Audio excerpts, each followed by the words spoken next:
తెలంగాణ రాష్ట్ర మంత్రి శ్రీధర్ బాబుకు ఊరట దక్కింది. కాళేశ్వరం ప్రాజెక్టు ప్రజాభిప్రాయ సేకరణ సందర్భంగా అధికారుల విధులకు ఆటంకం కలిగించారన్న కేసును కొట్టివేసింది న్యాయస్థానం.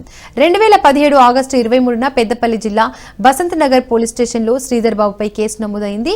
కాగా కాళేశ్వరం ప్రాజెక్టు భూసేకరణకు సంబంధించి మంత్రి శ్రీధర్ బాబుతో సహా 13 మంది కాంగ్రెస్ నేతలపై గతంలో కేసు నమోదైంది.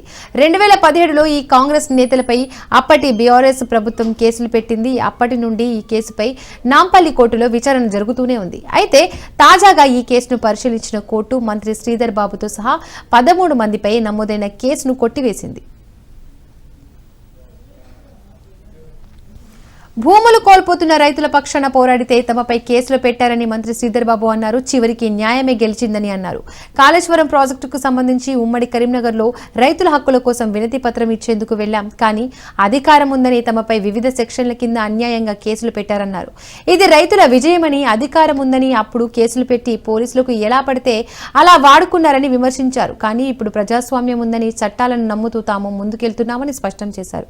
బీఆర్ఎస్ కట్టిన కాళేశ్వరం ప్రాజెక్టు కూడా నిలవలేదన్నారు. దానిపై కూడా విచారణ జరుగుతోందని, తప్పు చేసిన వాళ్లు శిక్ష అనుభవించాల్సిందేనని శ్రీధర్ బాబు అన్నారు.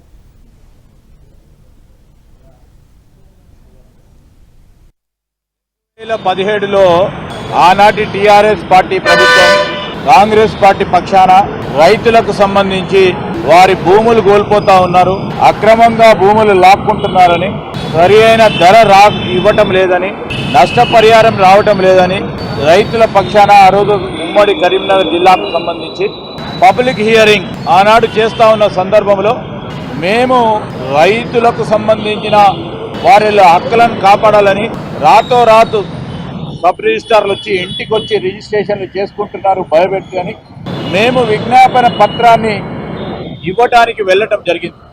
చాలామంది రైతులు, అదేవిధంగా కాంగ్రెస్ పార్టీ ఒక ప్రతిపక్ష పార్టీగా నాతో పాటు వీరందరూ కూడా మరో 12 మంది మీద అక్రమంగా, అన్యాయంగా అధికారం ఉందని వివిధ సెక్షన్లు పెట్టి నాన్ బెయిలబుల్ కేసు పెట్టడం జరిగింది.